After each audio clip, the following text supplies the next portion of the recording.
add yet another name to the memorial AIDS quilt.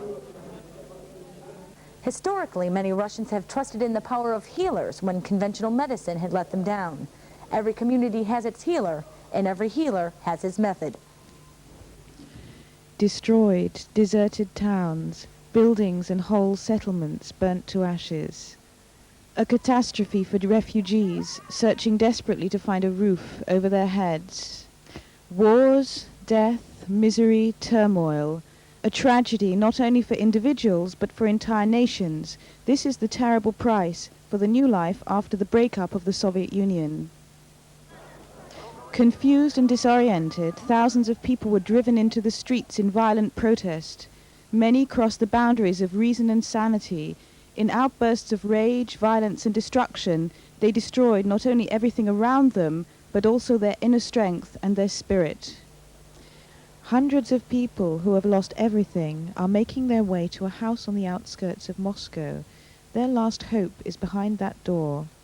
Far from traditional medicine, this method uses sculptural portraiture, self-portrait, medicinal makeup, rhythmic plasticity, psychodrama, and other kinds of art therapy.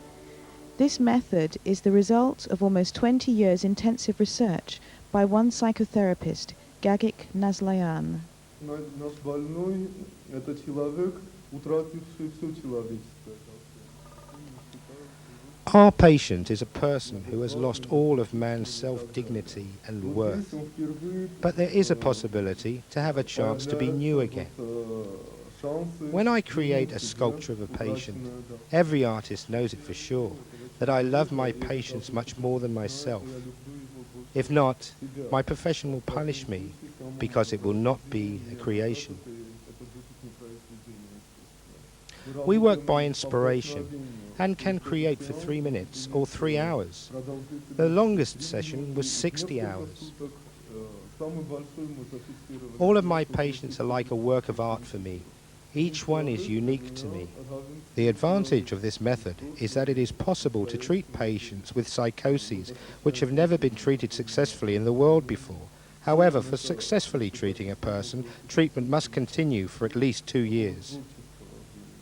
Nazlояne's unique treatment is characterized by the relationship between doctor and patient, cast in the roles of artist and model. The treatment leads to the patient's catharsis and complete recovery from mental disorder. This is Vitali's last sculptural portrait session. When he started the treatment, he was in deep psychosis. You can see the unique moment of catharsis and how difficult it is for the body to banish the disease. The portrait is finished, the treatment is finished. All these people have managed to recover from their illnesses here. There's no need to be afraid of people now, Vitali. Dr. Nazlояне is giving you the possibility, and now you can live a normal life.